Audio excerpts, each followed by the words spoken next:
Good evening, ladies and gentlemen. From the Meridian Room in the Park Plaza Hotel in New York City, we bring you the music of Raymond Raquel and his orchestra. With a touch of the Spanish, Raymond Raquel leads off with La Capacita.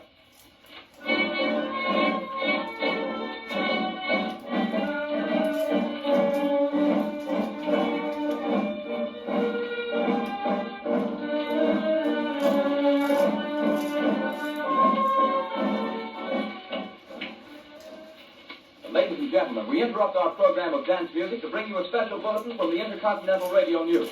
At 20 minutes before 8 Central Time, Professor Carroll of the Mount Jennings Observatory, Chicago, Illinois, reports observing several explosions of incandescent gas occurring at regular intervals on the planet Mars.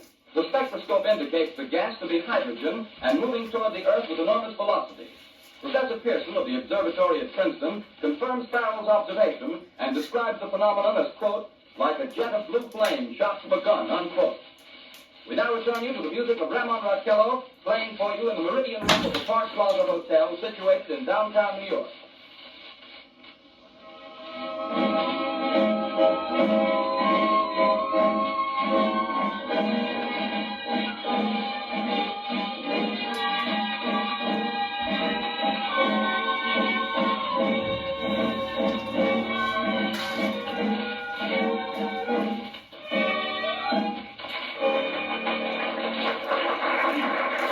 And now a tune that never loses favor, the ever-popular Stardust, Raymond Raquel and his orchestra.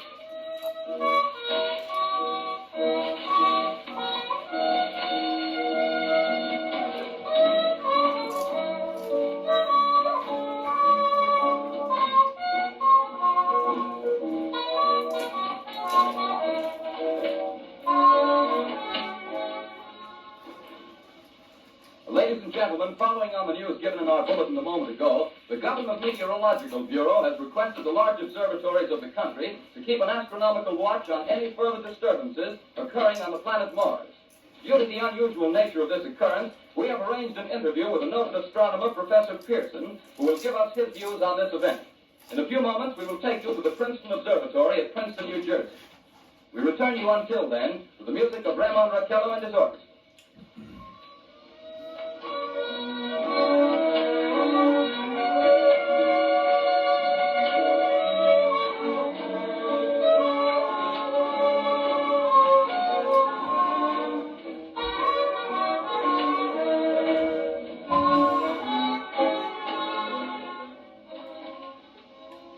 We are ready now to take you to the Princeton Observatory at Princeton, where Carl Phillips, our commentator, will interview Professor Richard Pearson, famous astronomer. We take you now to Princeton, New Jersey. Good evening, ladies and gentlemen. This is Carl Phillips speaking to you from the Observatory at Princeton. I'm standing in a large semicircular room, pitch black except for an oblong split in the ceiling. Through this opening, I can see a sprinkling of stars that cast a kind of frosty glow over the intricate mechanism of the huge telescope. The ticking sounds you hear, and the vibrations of clockwork. Professor Pearson stands directly above me on a small platform, peering through the giant lens. I'll ask you to be patient, ladies and gentlemen, during any delay that may arise during our interview. Besides the ceaseless watch of the heavens, Professor Pearson may be interrupted by telephone or other communication. During this period, he is in constant touch with the astronomical centers of the world. Professor, may I begin our questions? At any time, Mr. Phillips. Professor, would you please tell our radio audience exactly what you see as you observe the planet Mars through your telescope? Nothing unusual at the moment, Mr. Phillips. A red disk swimming in the blue sea. Transverse stripes across the disk. Quite distinct now because Mars happens to be at the point nearest the Earth in opposition, as we call it. In your opinion, what do these transverse stripes signify, Professor Pearson? Not canals, I can assure you, Mr. Phillips. Although that's the popular conjecture of those who imagine Mars to be inhabited. From a scientific viewpoint, the stripes are merely the result of atmospheric conditions peculiar to the planet. Then you're quite convinced, as a scientist, that living intelligence as we know it does not exist on Mars? I'd say the chances against it are 1,000 to 1. And yet, how do you account for these gas eruptions occurring on the surface of the planet at regular intervals? Phillips, I cannot account for it. Well, by the way, Professor, for the benefit of our listeners, how far is Mars from the Earth? Approximately 40 million miles. Well, that seems a safe enough distance. Just a moment, ladies and gentlemen. Someone has just handed Professor Pearson a message. While he reads it, let me remind you that we are speaking to you from the observatory in Princeton, New Jersey, where we are interviewing the world-famous astronomer, Professor Pearson. One moment, please. Professor Pearson has passed me a message which he has just received. Professor, may I read the message to the listening audience? Certainly, Mr. Phillips. Ladies and gentlemen, I shall read you a wire addressed to Professor Pearson from Dr. Gray of the Natural History Museum, New York. Quote, 9:15 p.m. Eastern Standard Time. Seismograph registered shock of almost earthquake intensity occurring within a radius of 20 miles of Princeton. Please investigate. Signed, Lloyd Gray, Chief of Astronomical Division. Unquote. Professor Pearson, could this occurrence possibly have something to do with the disturbances observed on the planet Mars? Hardly, Mr. Phillips. This is probably a meteorite of unusual size, and its arrival at this particular time is merely a coincidence. However, we shall conduct a search as soon as daylight permits. Thank you, Professor. Ladies and gentlemen, for the past 10 minutes, we've been speaking to you from the observatory at Princeton, bringing you a special interview with Professor Pearson, noted astronomer. This is Carl Phillips speaking. We are returning you now to our New York studio.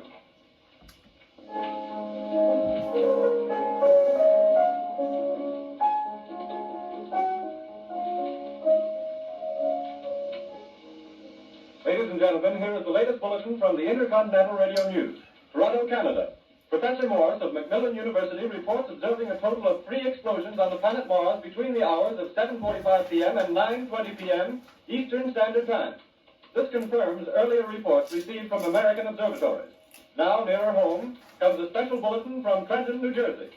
It is reported that at 8:50 p.m., a huge flaming object, believed to be a meteorite, fell on a farm in the neighborhood of Grover's Mill, New Jersey, 22 miles from Trenton.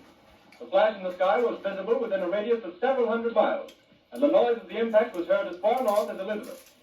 We have dispatched a special mobile unit to the scene, and will have our commentator, Carl Phillips, give you a word picture of the scene as soon as he can reach there from Princeton. In the meantime, we take you to the Hotel Martinet in Brooklyn, where Bobby Millett and his orchestra are offering a program of dance music.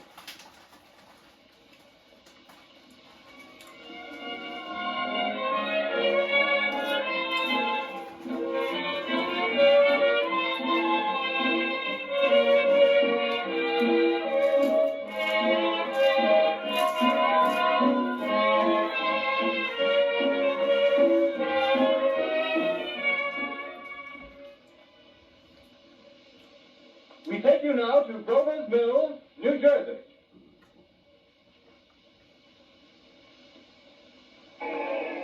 Ladies and gentlemen, this is Carl Phillips again, out of the Wilmot Farm, Grover's Mill, New Jersey. Professor Pearson and myself made the 11 miles from Princeton in 10 minutes. Well, I hardly know where to begin. Paint for you a word picture of the strange scene before my eyes, but something out of a modern Arabian Nights. Well, I just got here. I haven't had a chance to look around yet. I guess that's it. Yes, I guess that's the thing directly in front of me. Half buried in a vast pit. Must have struck with terrific force. The ground is covered with splinters of the tree. It must have struck on its way down. But I can see the object itself doesn't look very much like a meteor. At least not the meteors I've seen. It looks more like a huge cylinder. Has a diameter of, what would you say, Professor Pearson? What's that? What would you say, what's the diameter of this? About 30 yards. About 30 yards. The metal on the sheath is, well, I've never seen anything like it. The color is sort of yellowish white. It's curious. Spectators now are pressing close to the object in spite of the efforts of the police to keep them back. Getting in front of my line of vision. Would you mind staying on one side, please? While it is pushing the crowd back. Here's Mr. Wilmot, owner of the farm here.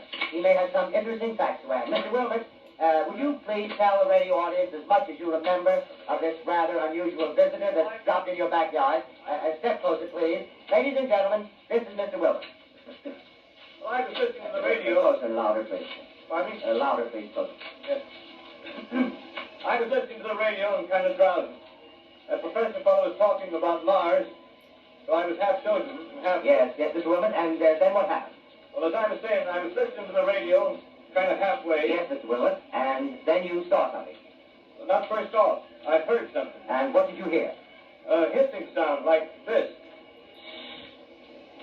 Kind of like a 4th of July rocket. Yes, then what? I turned my head out the window and would have sworn I was asleep and dreaming. Yes? I seen a kind of greenish streak and then zingo. Something smacked the ground. Knocked me clear out of my chair. Well, were you frightened, Mr. Wilmot? Well, I ain't quite sure. I reckon I was kind of riled.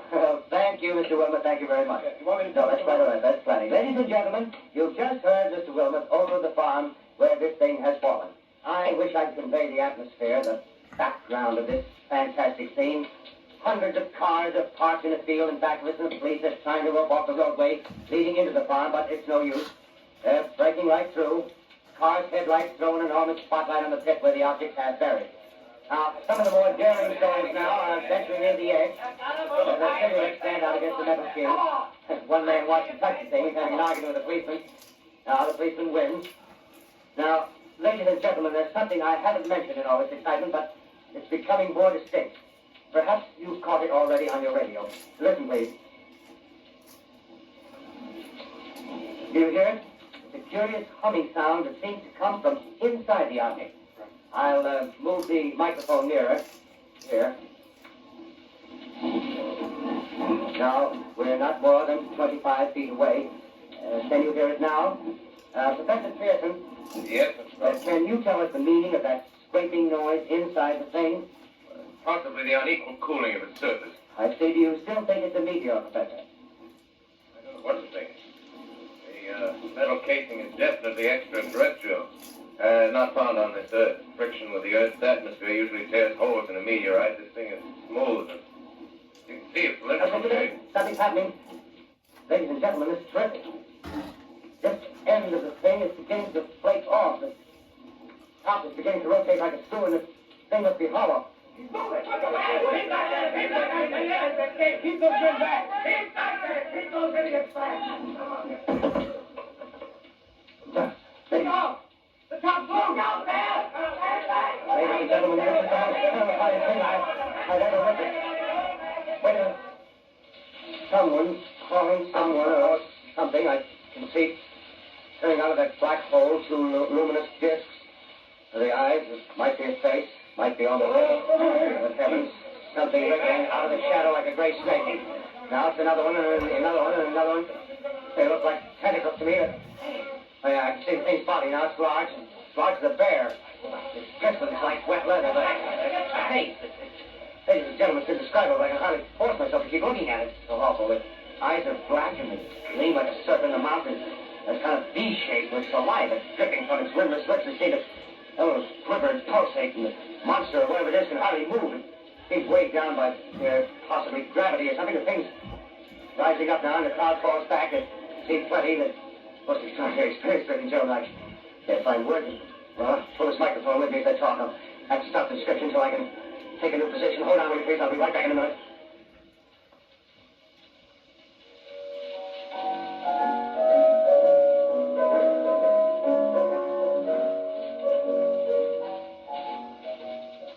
We are bringing you an eyewitness account of what's happening on the Wilmot Farm, Grover's Mill, New Jersey.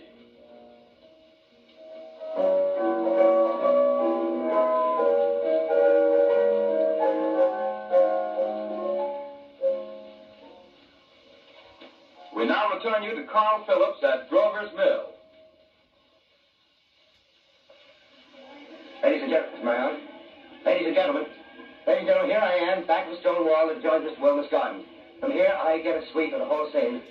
I'll give you every detail as long as I can talk and as long as I can see.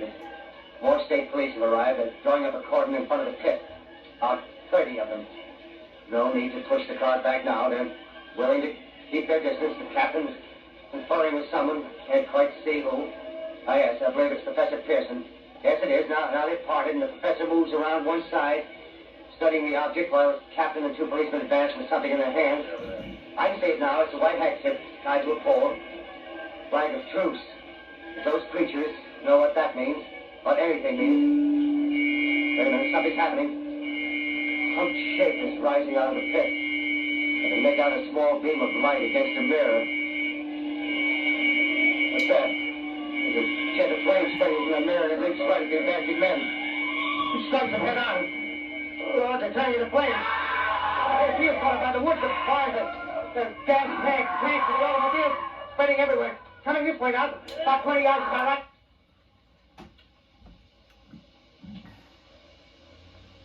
Ladies and gentlemen, due to circumstances beyond our control, we are unable to continue the broadcast from Grover's Mill. Evidently, there's some difficulty with our field transmission. However, we... Yep. They've been trolling for like 70 fucking years. Trolls. That's what we're there. Man, where the fuck is Mario Judah? Crush all of my enemies. Crush all of my enemies. Don't give them mercy. Bring their heads to me. Crush all of my enemies. Crush all of my enemies. Don't give them mercy. Bring their heads to me. I will find you. You will die. You are all out of time. Prepare to die. I will crush. Prepare to perish and die. I have came to destroy. Crushing is what I enjoy. Crush all of my enemies. Crush all of my enemies. Don't give them mercy. Bring their heads to me. Crush all of my enemies. Crush all of my enemies. Don't give them mercy. Bring their heads to me. Man, where the fuck is Mario Judah? Old English 800 brand malt liquors. Refreshing, fucking delicious. Zero WB foam. Up yours, Reginald.